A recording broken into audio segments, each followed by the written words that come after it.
Okay. Why don't we get started? So, good morning and happy Friday. Today, we will pivot our focus to regression, and we're building up our repertoire further of machine learning methods. But before we begin, some administrative bits, and I'm really, really tired this morning. Um, the reading, that's not correct. No, it is correct. I haven't posted it yet. The date is wrong on the reading. So I will be posting, I swore I thought I did that.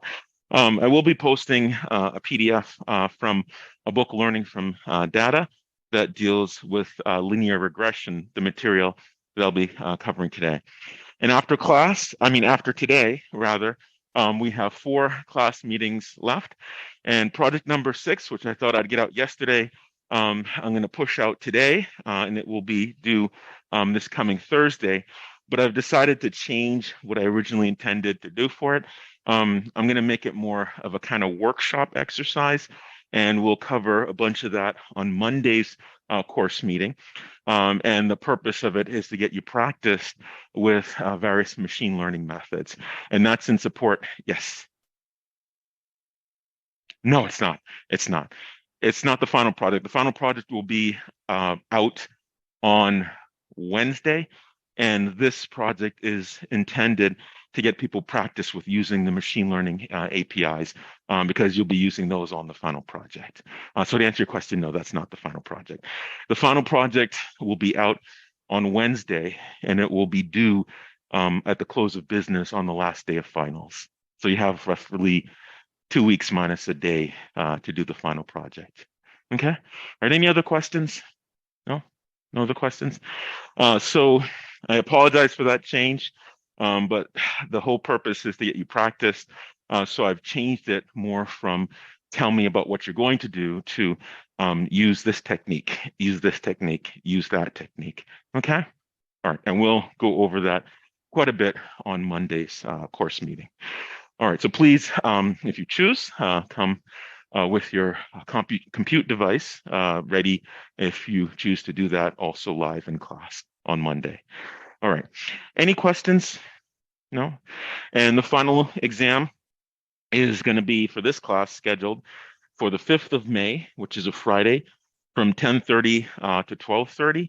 And in my class, we use that as the period for doing class presentations, and I'll expand upon that in more detail on Wednesday's class meeting. Any questions? No? All right. So when we last left off, to jar your memories, I'm always paranoid about this thing not tech. Yeah, it's working. When we last left off, we talked about clustering, and we said clustering problem is when you have data, but you don't have any ground truth labels. And so the only thing that you're able to do is look at the feature values and compare those feature values for each one of the data points with one another. And so with this, you can form groupings among your data, which is very useful for all sorts of applications. And these groupings are clusters. And the goal then is if you get some new individual or new data point, you process it to turn it into a feature vector-based representation. And now you can determine through Euclidean distance measures, and there are a whole host of non-Euclidean distance measures, which are beyond the focus of this course, but you can use these distance measures to determine what grouping that new individual, that out of sample data point belongs to. And with that, you can do all sorts of things. And we looked at some of these things, or at least discussed them. You can do recommendation. You can more intelligently fill in missing data for entries that are not a number based on that membership information. Any questions? No? Story memories? Okay. And so then the last part, loose end we tied up, was that this parameter K, the number of groupings, the number of clusters desired for Lloyd's algorithm, how do you determine what is the best K? And so we went over so-called cluster similarity metrics, which looked at the ratio between the sum squared distance of each point within a cluster to the cluster center relative to the separation or the dispersion among cluster centers. And so the Davies-Bouldin index is the average cluster distance, and you want to minimize the Davies-Bouldin index. And so in an application, you would run through a number of K values. K can vary on the low side between one cluster, that means all the points are in one cluster, to n many clusters, where n is the number of data points, 1 point per cluster. And so you run through Davies-Bouldin index score for clusterings for K goes from 1 to n, the data set size, and you'll see a minimum among that graph. And that K value, where the DBI score reaches its minimum, is the optimal K value for your clustering, the desired number of groupings. Any questions? No questions? Okay. And so we looked at this practically, and we compared two things. We looked at the so-called supervised learning version of our mortgage approval problem. And for this, we had a two-dimensional feature space along, I believe it was the horizontal axis, we had years of annual salary. And then along the vertical axis, we had years in residency. And so in the upper left-hand corner, your left, we have a visualization of that classification problem. Now, in classification, or so-called supervised learning, you're given the labels, so we color the points and render them in two-dimensional feature space based on the ground truth labeling. So we stratify or chop up the data into two subgroups. One, the so-called positive examples, those that were approved, plotted as red pluses, and one group of the negative examples, those with the ground truth label of -1, the denials, we plot them in feature space as our blue axis. And so the equivalent problem as an unsupervised learning or clustering problem, we take our same data, but we throw away the ground truth labels. And so we only have access to the feature values. And so we visualize that by plotting them as these green dots. But because we don't know what those labels are, all we have are the feature values associated with the point clouds in our two-dimensional feature space. Okay. Any questions? That make sense? Sorry, your memory? And so there's lots and lots of useful things. And if I get to the Jupyter Notebook today, I'm not confident I will. You can actually take the groupings. For example, if we form two groupings among our points, you can imagine, and you can kind of see it, this is one grouping, and this is the other grouping. These would be our clusters. Now, within a cluster, you can calculate a regression line, right? And you can do all sorts of things like run perceptual learning algorithm and build a predictor. You can stratify the data within, so chop it up into quartiles. And then perhaps for those who are in the upper quartile, might pitch different mortgage programs depending on which quartile you're in within a group. So there's all sorts of very useful analyses you can apply within each of the clusters on the data points for each grouping. Does that make sense? Any questions? All right. Excuse me. So we ran the Davies-Bouldin score. So we run k-means clustering for each one of the k values. You don't have to usually do it between the extremes, but theoretically, you can do it for k goes from 1 to the number of data points. And then we save all the DBI scores and we plot them as a line graph. And wherever that reaches a minimum, in this case, k equals 2, that's going to be our optimal clustering. But I was stubborn just because I wanted to show you what it looks like. I decided to take the 4-way clustering, k equals 4, and to visualize what those points look like. You could absolutely do more than k that is suggested by the minimum of the DBI score. And what that does for you is sub-partitions, or rather further partitions all of the data points beyond just what the optimal clustering is. Does that make sense? Okay. And so there are all sorts of analyses. You could choose to take the partitioning for the optimal clustering and then run clustering further on each one of those groups, the approval, I'm sorry, the denials and the approvals, and then further subdivide them to say what type of denials, right? The low income, middle low income, high low income, middle class, or whatever you choose to name them. Okay. Any questions? No? All right. And so let's take a look at the regression problem. And the regression problem is just like the supervised learning problem. It is a supervised learning problem, only the labels, instead of being discrete labels like approve or deny, +1, -1, they're real value. And as we said before, real values are uncountably infinite. So you don't have a discrete set of labels that you associate with all of the in-sample points that you're given. So here we have in our anatomy of a learner, our unknown target function that still exists. And we said before, this unknown target function associates a label with each one of the vector instantiations defined by distribution over all of the individuals from which you extract feature vectors for your data. So you have your unknown target function swirling away in the background, labeling instances. You have your training examples. And in the supervised learning case, our label set, Y, is finite, right?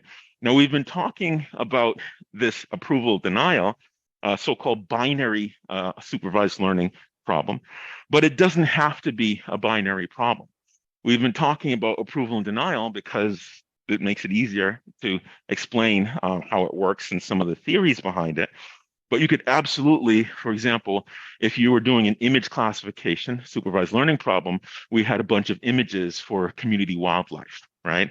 So you'd take your images, you would represent them as feature vectors, you would assign labels to them because you know it is in those images, and then your label set in this case would be label instance pairs, where your labels is an arbitrary set size A.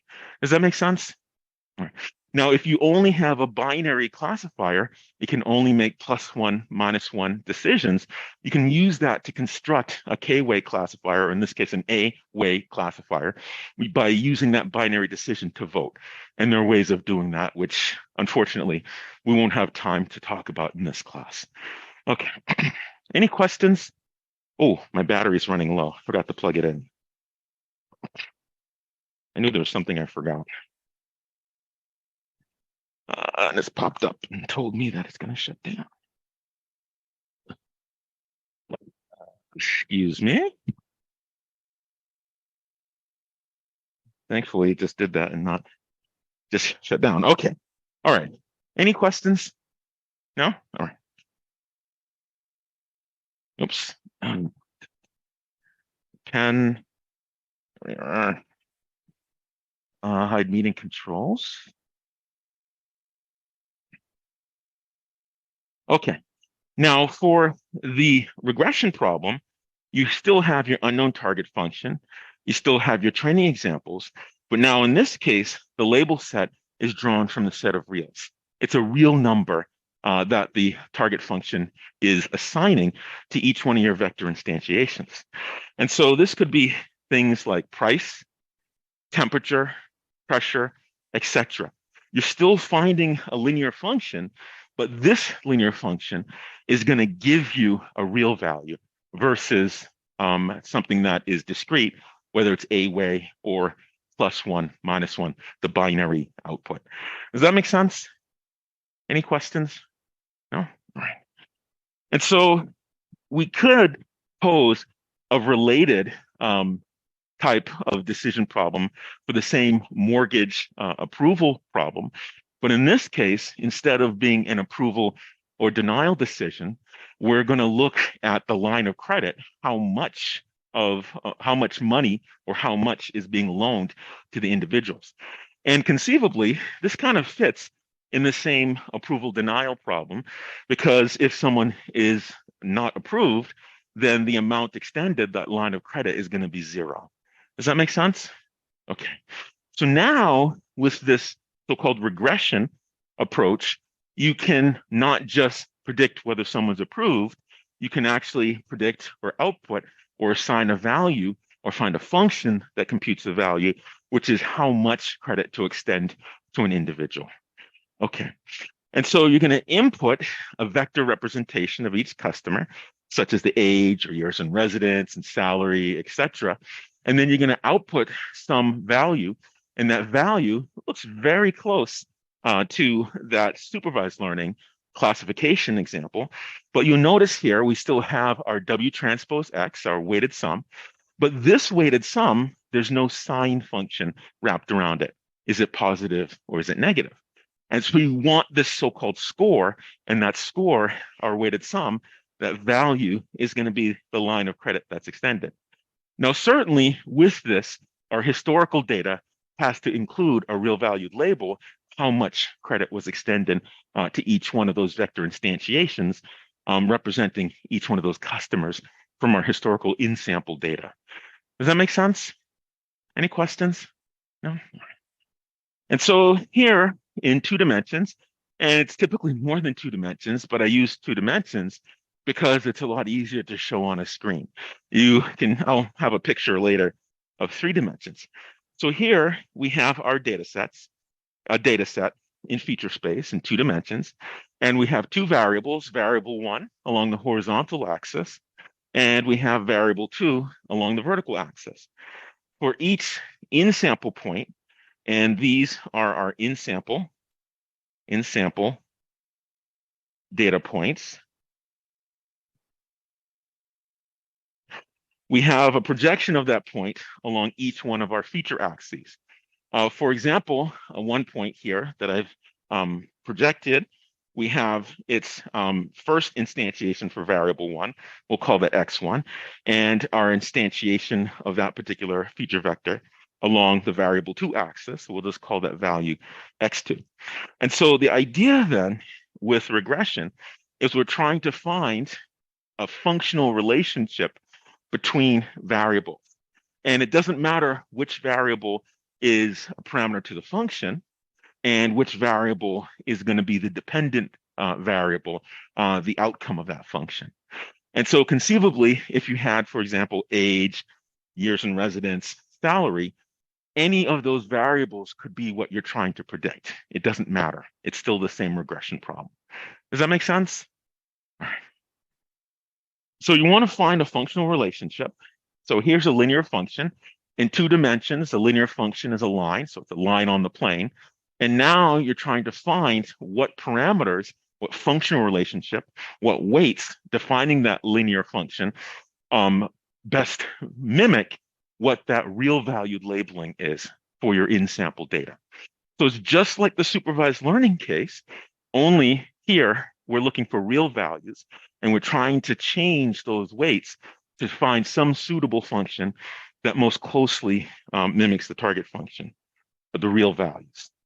Now, one of the observations here, we have our point, let's say one of our data points, and we notice that its feature value, x is x1, along the first axis, but along the second axis, its ground truth real label is some value we'll call, that should be x2, we'll call x2 prime.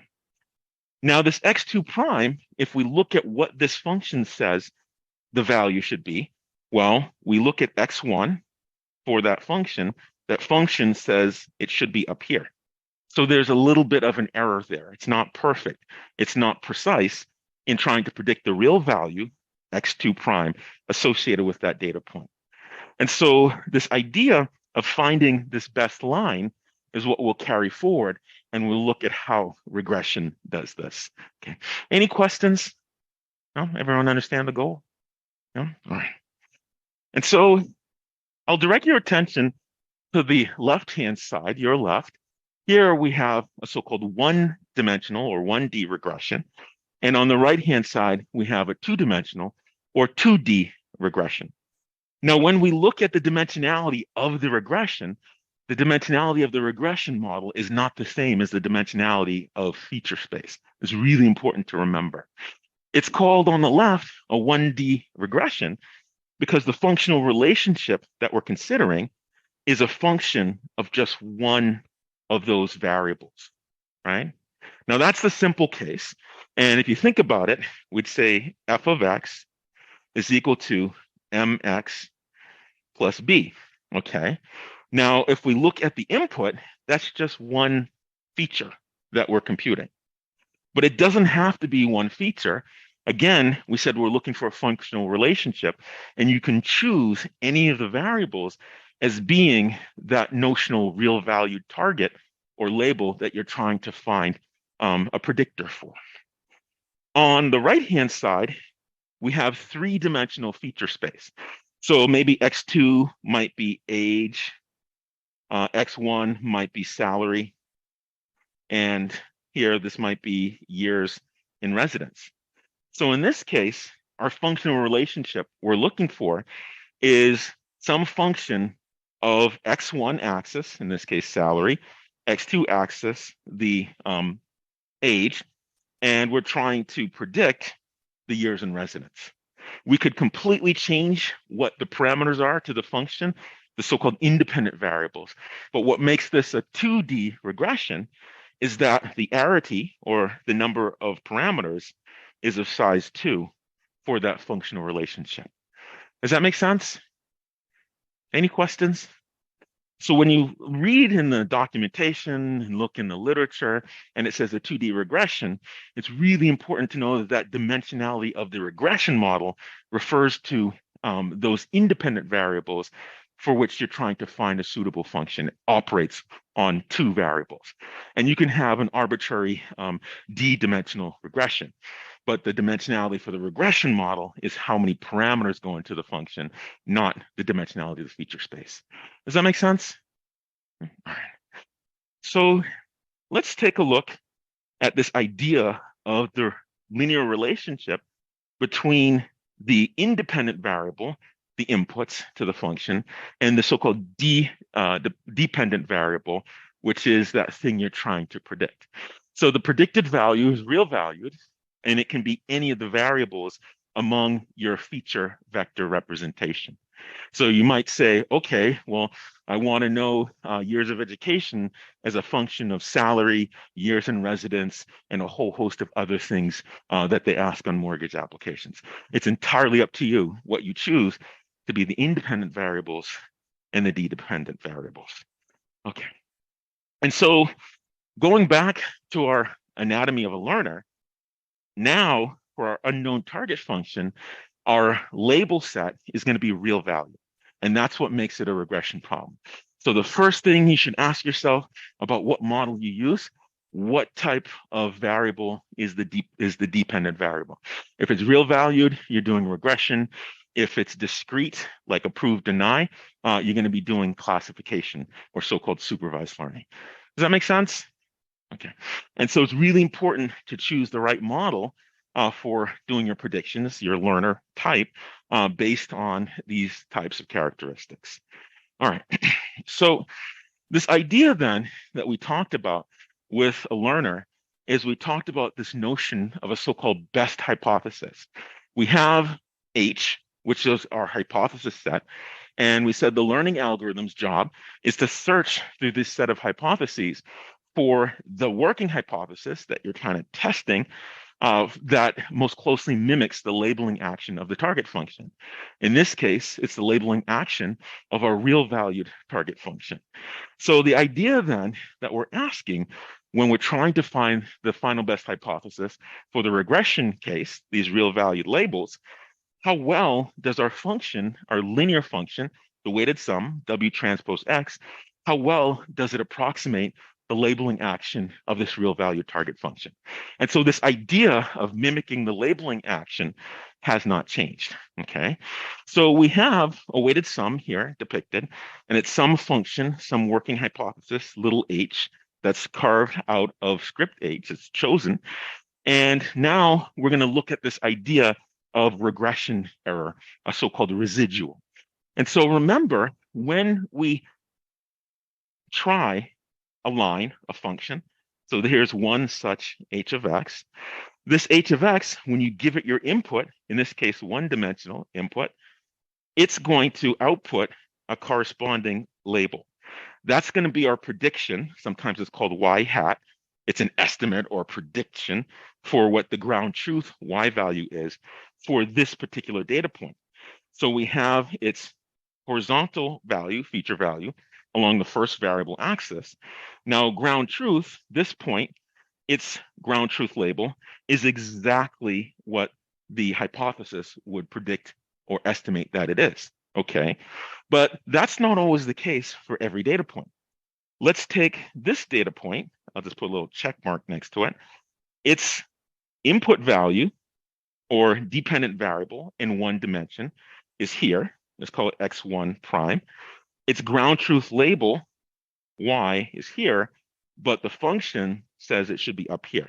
So there's an error, and that error is called a residual.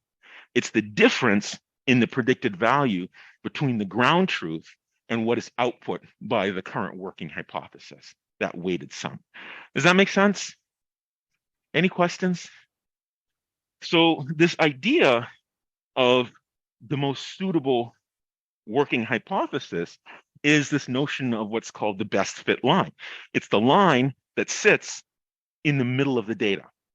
It is the smallest in error for all of the residuals across the entire set of in-sample points that you're given from your historical data. Does that make sense? Any questions? No? All right. So let's take a look at what that is for the 2D regression case.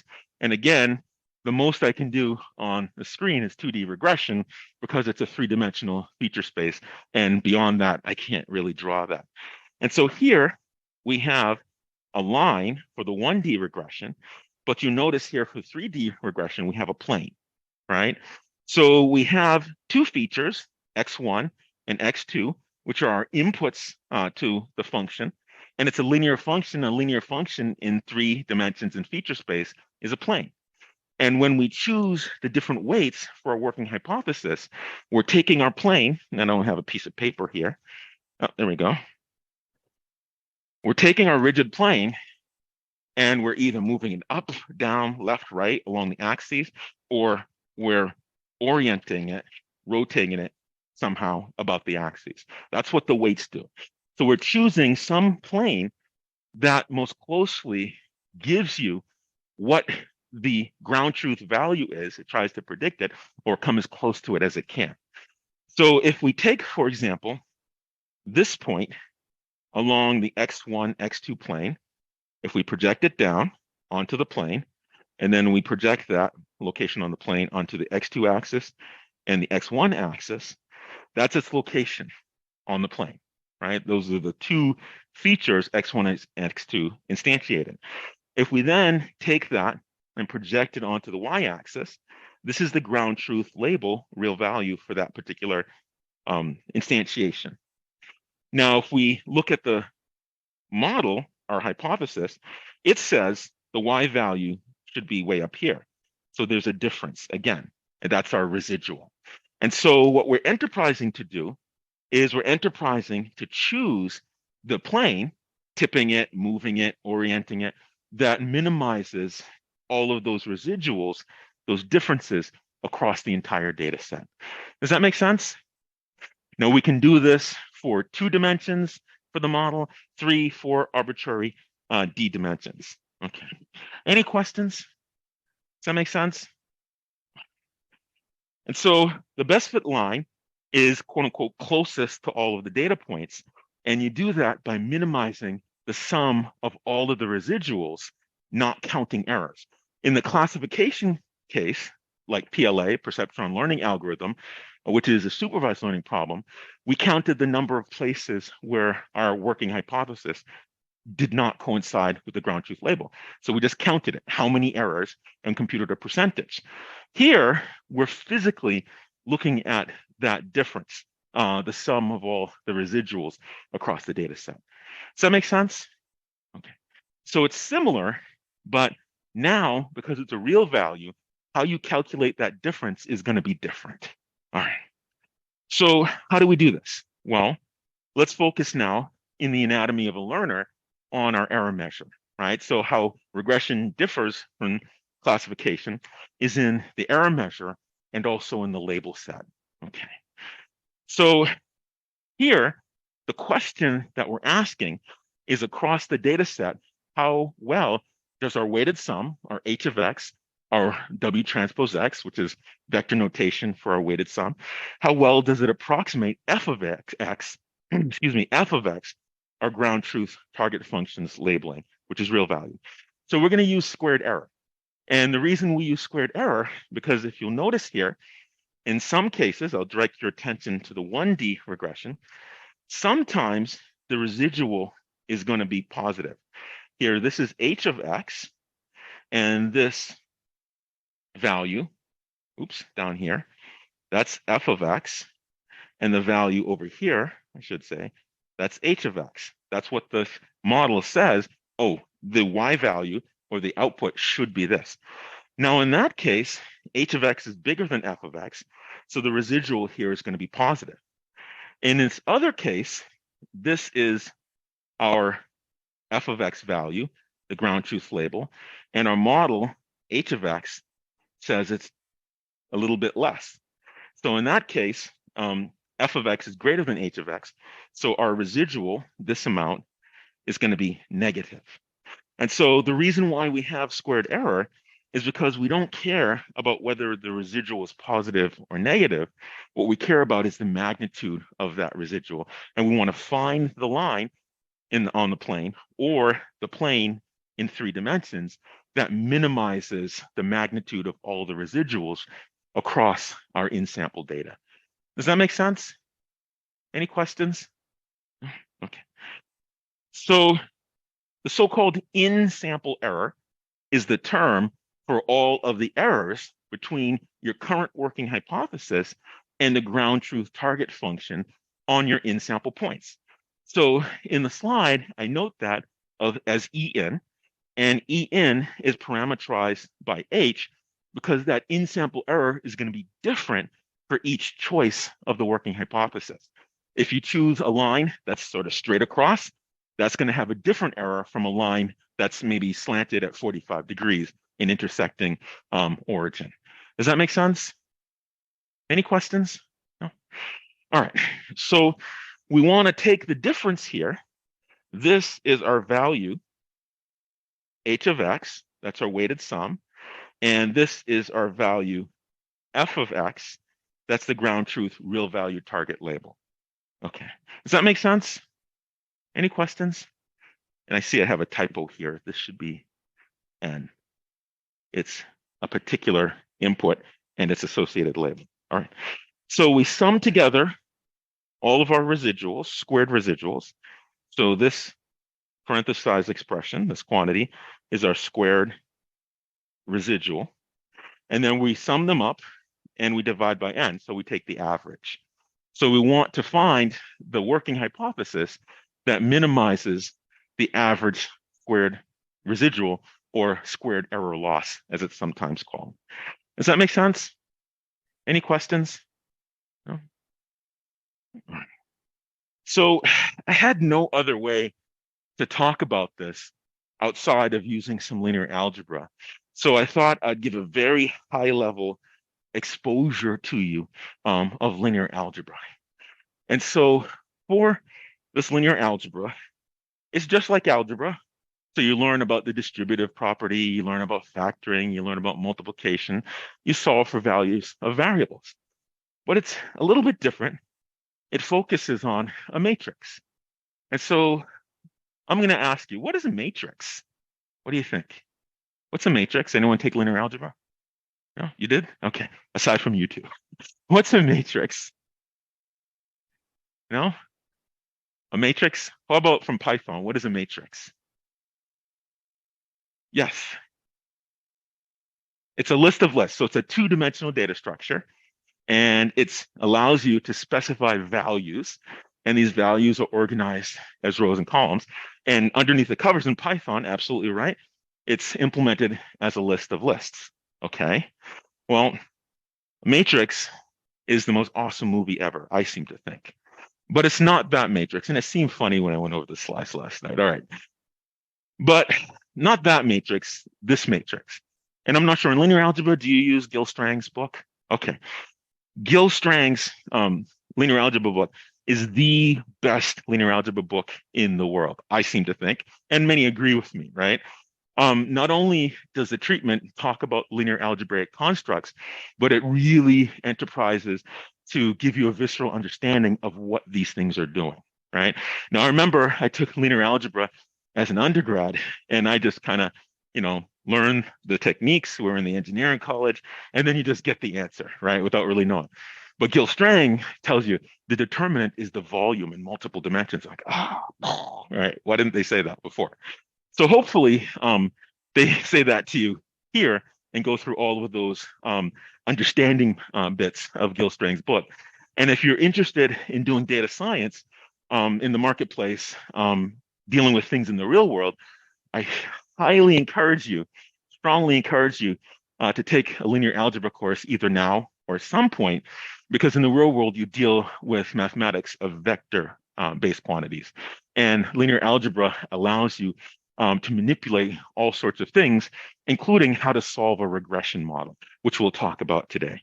And so there's some wonderful coursework on MIT Open Courseware. That's the URL, at least last time I checked. And it has a whole sequence taught by Gil Strang of linear algebra. And if you're interested, great time is over 12 weeks of the summer. Invest half an hour a day, the equivalent of a half an hour a day in yourself, and just go through that material. Whether you've taken it here or not, it's just a wonderful treatment that Gil Strang has using his own book. Are there any questions? And there's the URL. Okay. And so this other matrix, not the movie, it's a two-dimensional array of numbers. So there's a two-dimensional array of numbers. We have a set of rows along the side here. And so here we have 3 rows. And we have a set of columns. That should be an arrow. 1, 2, 3, 4. We have 4 columns. Okay. Now, when you describe a matrix, it's really important to give a measurement of the matrix, because that matters for a whole host of operations you're going to do.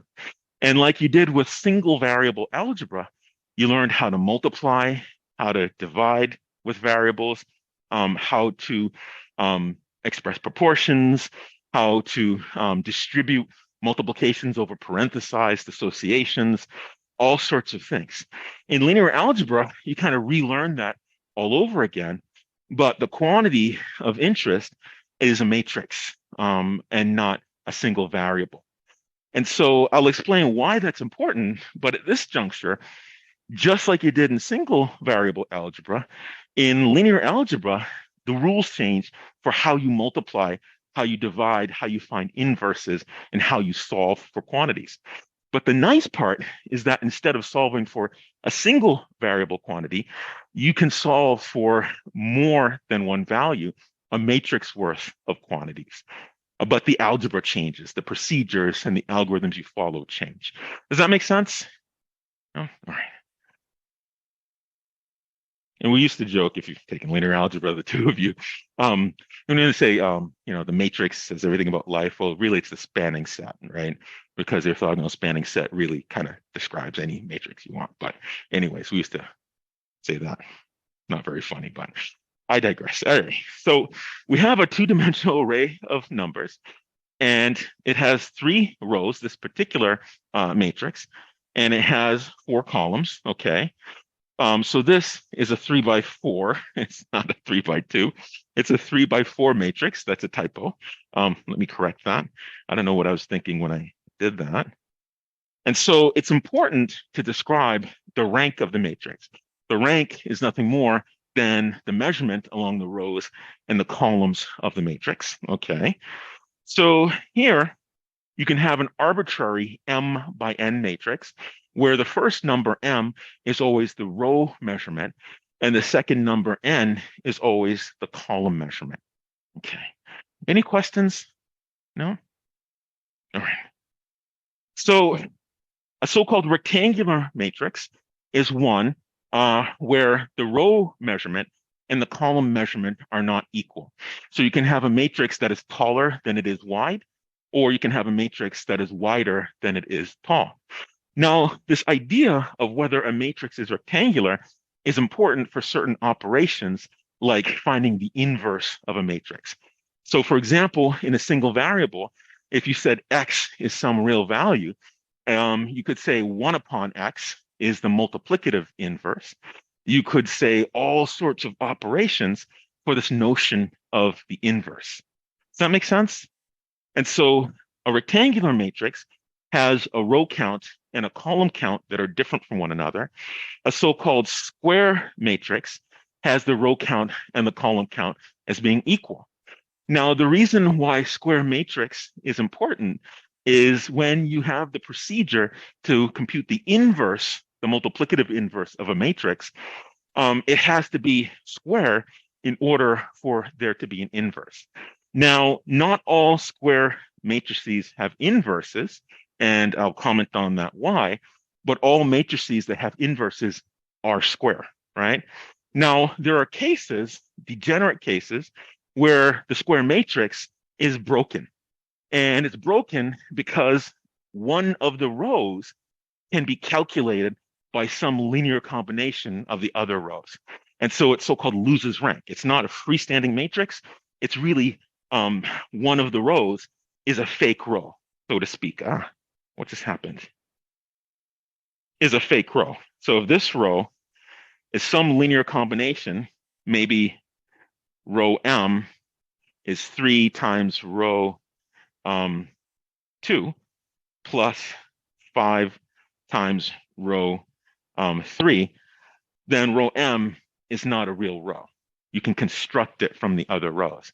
And so for cases like that, even if the matrix is square, it so-called loses rank, it reaches a singularity, and it's not a genuine square matrix and therefore not invertible.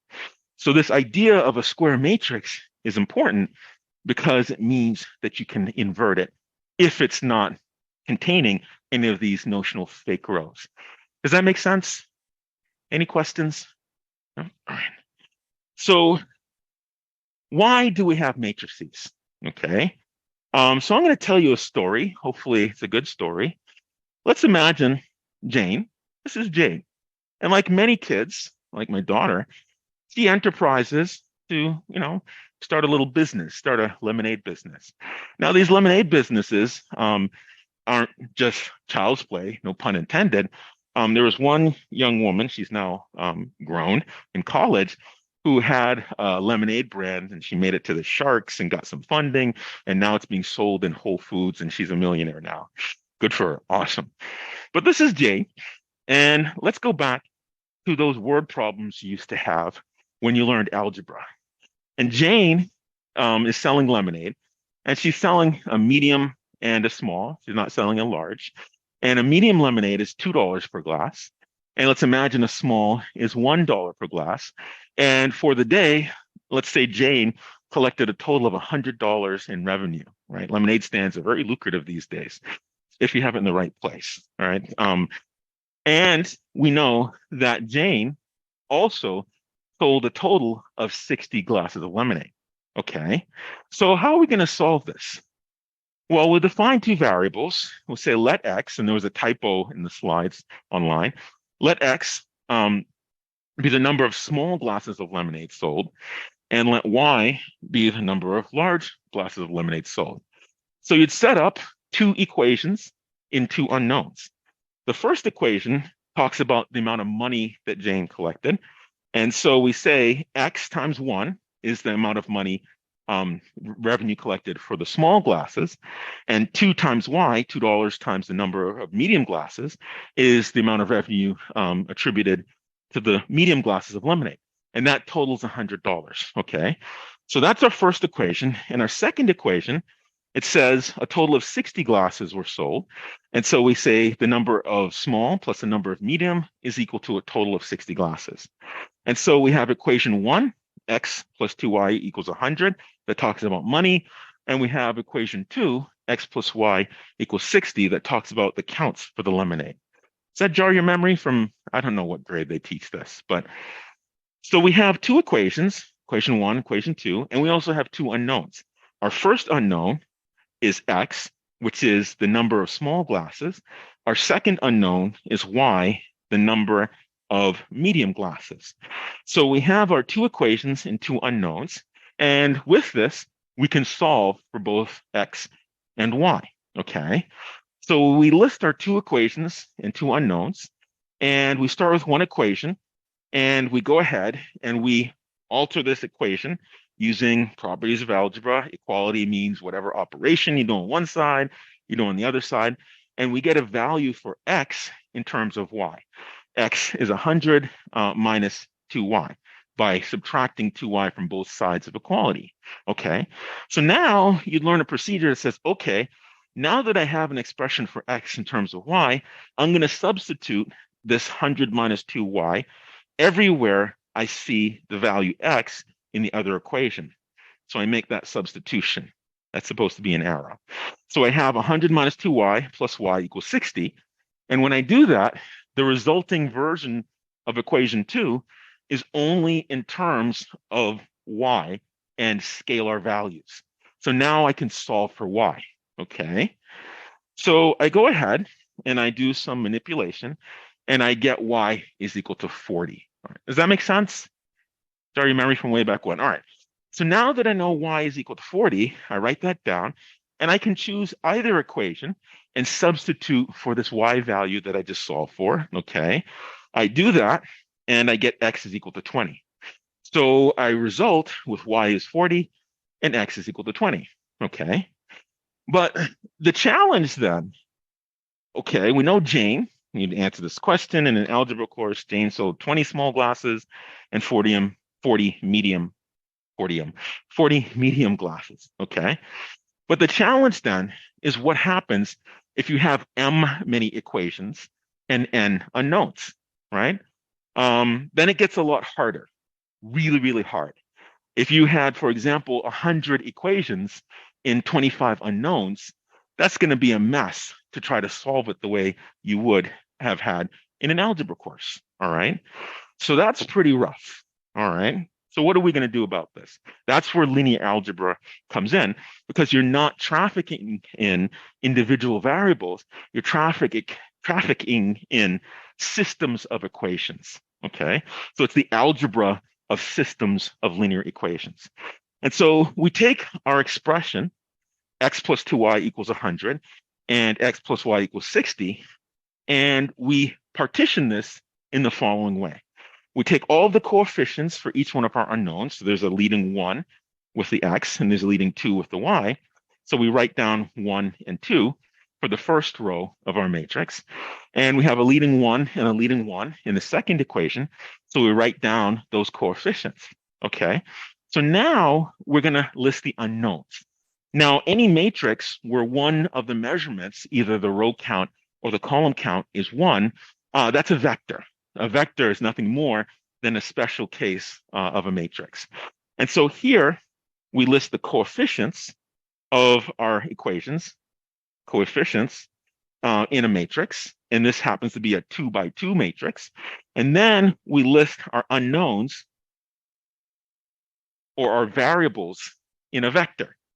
Now, when you multiply a matrix times a variable, the rules of multiplication change. And so you take each one of the rows of the matrix and you go across, and you take the column for the vector and you go down and you multiply the first position with the first position, second position with the second position. So if we did that, we'd get 1 times x plus 2 times y, which is exactly what we have for the left-hand side of equality for our first equation. Does that make sense? Any questions? No? So now we can decompose our system of equations, our m equations in n unknowns, with an m by n matrix and a vector that has n positions for each one of the n many unknowns. Does that make sense? All right. And then here we have on the right-hand side of equality, we have our constants, and we represent them as a vector. And so this equivalent expression in matrix format, matrix vector format, is exactly equal to our system of M equations in N unknowns. Okay, does that make sense? All right. And so here, let's call our coefficient matrix, let's call it A, and it's a 2 by 2 matrix. Let's call our variable vector X, it's a 2 by 1, shouldn't be 1 by 2. Oh, these typos. It's a 2 by 1. And then our constant vector B, that's a 2 by 1, 2 rows and 1 column. Okay, does that make sense? All right. So now we can just write this in terms of the matrix vector form. And instead of dealing with the individual variables, now we say A, which looks like a scalar, times X, which looks like a variable, that's the matrix equivalent, equals B, which looks like a scalar. And so now this new algebra comes in, these algorithms, these procedures for dealing with the equivalent operations of inversion, multiplication, subtraction, addition for systems of equations represented as matrix vector form. Does that make sense? Any questions? No? So now, of course, when you multiply in linear algebra with matrices, how you multiply, if you're multiplying something on the left-hand side or the right-hand side, it matters. And so in linear algebra, there's so-called left multiplication and there's right multiplication. And the procedures are a little bit different. Unlike single variable algebra, it doesn't matter if you left or right multiply, it's the same multiplication. Okay, so here we take our equation, AX equals B, and we're going to left multiply the left-hand side of equality by the inverse of this A matrix, and there's a procedure for how you compute the inverse. And because it's algebra, whatever you do on one side of the equality, you also have to do on the other side of equality. So we left multiply A inverse by our matrix A, whatever A inverse is. And then on the right-hand side, we left multiply A inverse times this scalar matrix B.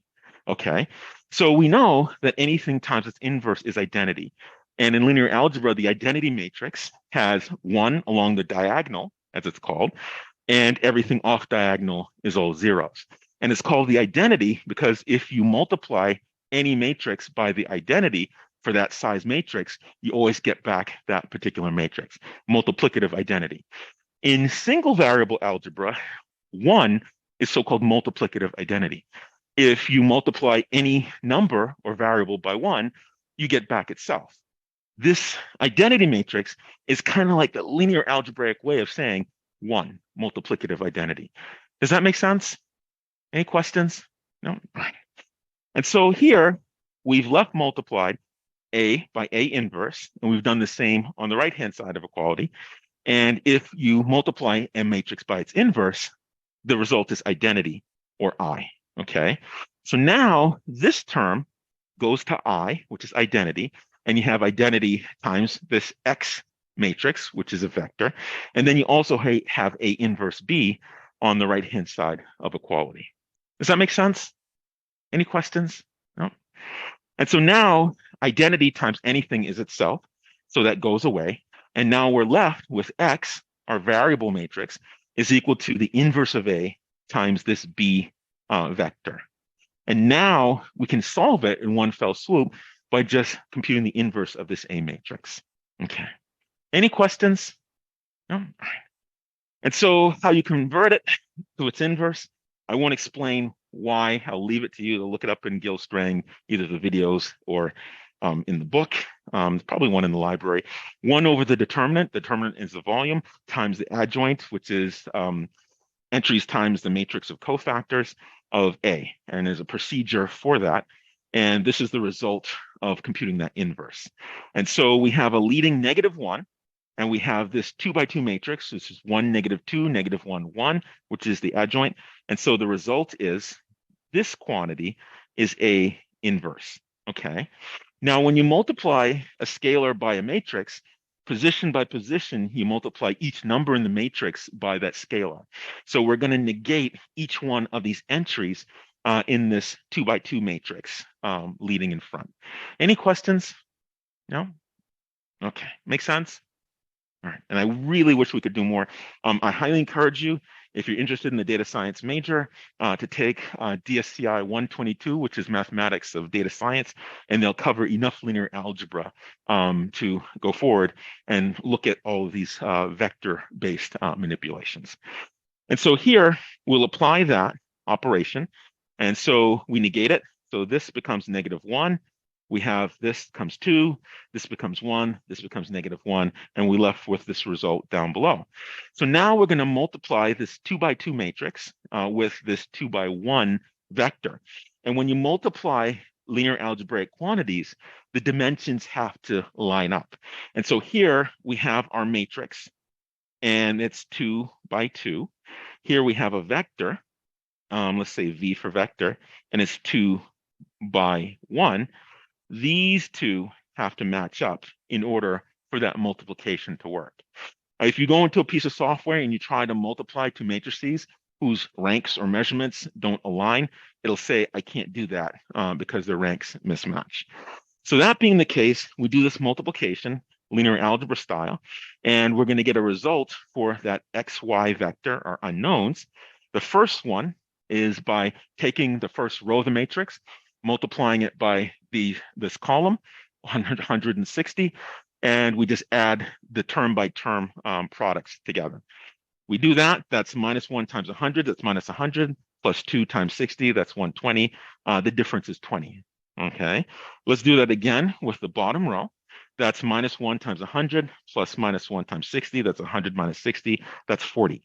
So now we're left with an assignment for each position for this unknown or variable vector. X is equal to 20 and Y is equal to 40, just like we did in the old way based on rules from single variable algebra. And so the takeaway here is that you can invert these linear systems. You can perform the equivalent of vector matrix algebra. And with this, instead of going through all those equations, you isolate, you substitute, you substitute, you substitute, you substitute. Sometimes next week, you get the answer. You can do it in one fell swoop, but you need to learn the rules of what this algebra of linear systems is, which is the subject of a linear algebra course. And they cover a fair amount in DSCI 122. Does that make sense? All right, so why the hell did I go through all of this? That's a very good question. It's much easier, and you get the answer, same answer. It's not so rough. So the idea then is to use this to solve for in-sample error for the regression model. We needed that machinery in order to talk about a bunch of things, which ultimately will get us something called the pseudo-inverse. And so one matrix you can construct is to take all of your data and you arrange your data so that the vector instantiations occupy the rows of the matrix. It's called a design matrix in statistics. Now, this is also called a row matrix. You can also have something called a column matrix. In a column matrix, let's call that X, you have each one of the columns is a different vector. And that matters for a variety of reasons that I won't explain in this class. So you take all of your data, put it in a design matrix, arrange it so each vector instantiation from your data occupies a row in our matrix. Then you take all of your real valued targets and you put that in a vector, okay? So that's our target vector. All of those are real values. And then you take all of your weights for your linear model in D dimensions, and you put those weights in a vector. If it's D dimensions, it's D terms. So we have W1, W2, up through and including WD, okay? So now with this, recall, we had this squared error loss, the average squared error loss that we talked about. We're going to convert this to linear algebraic vector matrix form. And so when we do it, we're going to do it the following way. We have each one of our data points, and you'll notice our data points for our hypothesis evaluated on that data point. We had the weighted sum, which is abbreviated as W transpose X. So W transpose looks like W1, W2, up to and including WD. and we take the transpose of that, and it's now a row. Vectors by convention, unless you change it and state it, are so-called column vectors. So this is W transpose. And if we multiply that by xn, well, it had x1, x2 for each one of the d dimensions of our x vector. I should say xi1, xid. So if we do that multiplication, W transpose X, that's just the weighted sum because we multiply these by those term for term. That's Wi times Xi, our sum for I goes from 1 to D. That's exactly our weighted sum. And so this expression is just our evaluation of our current working hypothesis, and that's going to be a real value. We take the squared error loss relative to our target, and so this quantity, W transpose X, if each row of our design matrix is a data point, that's the first data point in D dimensions, so that's the first dimension, that's the Dth dimension, then if we take our design matrix X containing our data, and we multiply it by W, this is going to get us exactly what we're looking for this term for the evaluation of the hypothesis on each one of our data points. And so we take this, multiply it by that. We take the next vector, multiply it by that. That's exactly each one of these W transpose X's for every single data point. Does that make sense? Any questions? So then we take that real value, we subtract from it the ground truth label. So this is our ground truth label by our target function. And then we take the square of it. Now, how we take the square of it? Well, we're going to take the Cartesian distance or the Euclidean distance, and which involves taking term by term, subtracting it, squaring it, and adding them together and taking the square root. But we're going to square that because we don't care about magnitudes and we want to make it the square error loss, not just the loss. And so here, this is the Cartesian or Euclidean distance, and we square that. So we get back the squared error loss, and we multiply that by 1 upon n. And so this term is computing W transpose X on each data point. So it's evaluating the hypothesis on every single data point. And the minus Y vector is subtracting off that target from every single W transpose X, which is exactly what we're doing here in the loss function. Does that make sense? So why are we doing this? Okay. Well, we have our in-sample error, and we've converted it to vector matrix form. And now we want to take the derivative with respect to our weight vector and set it to 0, because that's how we're going to solve for the maximum. We saw we did something similar in max likelihood estimation, and we're going to do that here for regression. Now you're wondering, why is this not searching through things like the learning algorithm? While some learning algorithms like PLA, they're programmatic, you mechanize it. Other learning algorithms, it arrives upon a solution through direct mathematical solving, and regression is one such algorithm. And so we take the derivative with respect to our weight vector of this linear algebraic form. And when we do that, that's a lot like doing the derivative where you have a U substitution. This term looks like saying let U be equal to AX plus B quantity squared. And so you say d dx is equal to d du times du dx. So you apply the chain rule. And so since this quantity is squared, it applies equally well to linear algebra. We have the u function is here. It's squared.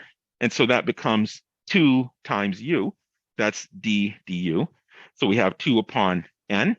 And then u is xw minus y, which is exactly what's inside here.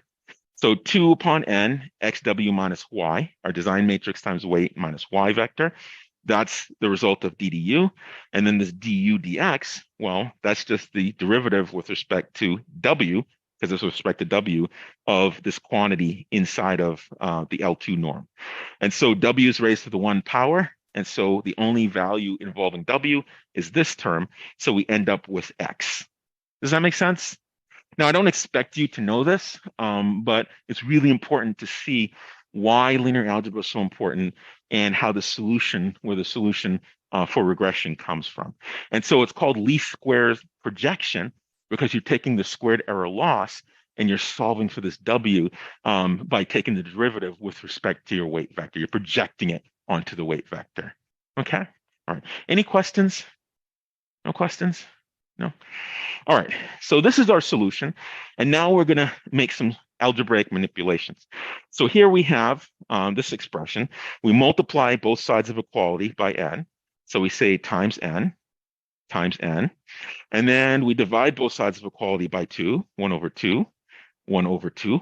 We have a 0 on the right-hand side, so that remains a 0. The n goes away because there's one in the numerator and denominator. The 2 goes away, one in the numerator, one in the denominator. We're left with x transpose xw minus y equals 0.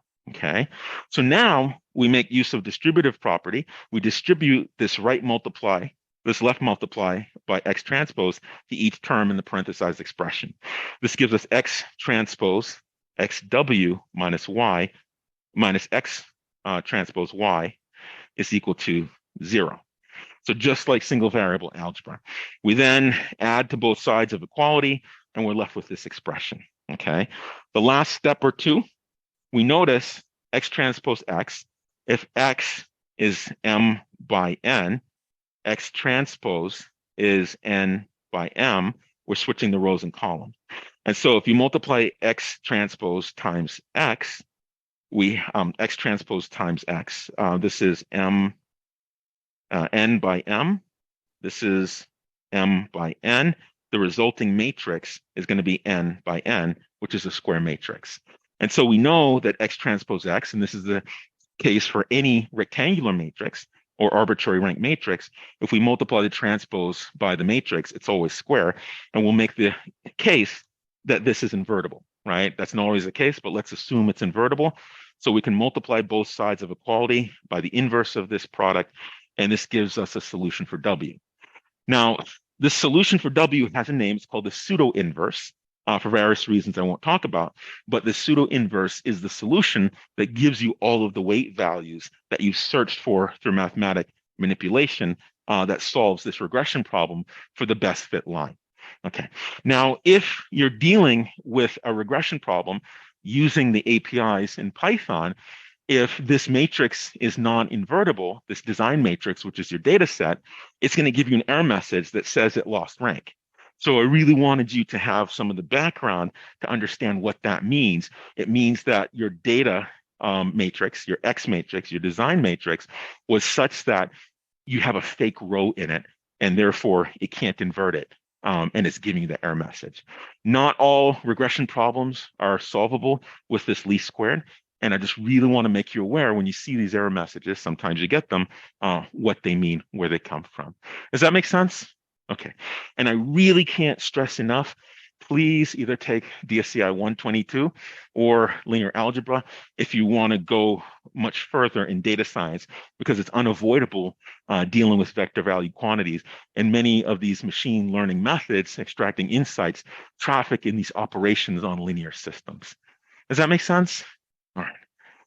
And so this x transpose x inverse times x transpose is a so-called pseudo-inverse of x, and it's called pseudo-inverse because if you multiply on one side, you get the identity, but if you multiply on the other side, you don't. So it's called the pseudo-inverse. All right, so here, our error measure then, and our search algorithmically, is computing the pseudo-inverse, and that gives you the W value, not by mechanizing it, but by direct mathematical solution. Okay. And so our learning algorithm is nothing more.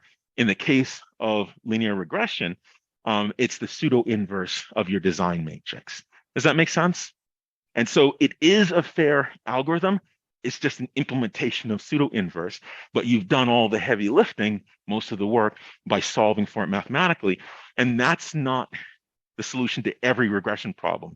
So-called logistic regression, you do require a mechanized solution because there's no pseudo-inverse, because you're applying the sigmoid, the logistic function, and that doesn't, it's not amenable to pseudo-inverse types of solutions. All right, any questions? No? All right.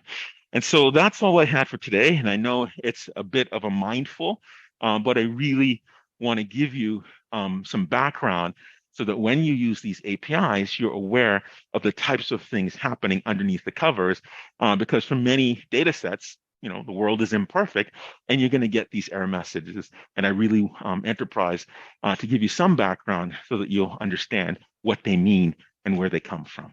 Okay. Any questions? No? So this is least projection and regression. You could also spend a whole career on regression. There's nonlinear regression. There's regression for nonlinear functions. I showed you a linear model. There's a whole host of linear models that are direct mathematical nonlinear functions, as well as something using kernels, which give you the ability to make nonlinear models, but you only pay the cost of fitting a linear function. And I'm happy to talk about that with you offline if you are interested in that sort of thing. So with that, thank you for bearing with me. We'll pick back up on Monday with a workshop for using some classification, some clustering, and some regression in support of project number 6. Okay. I'll see you all on Monday. Have a great weekend.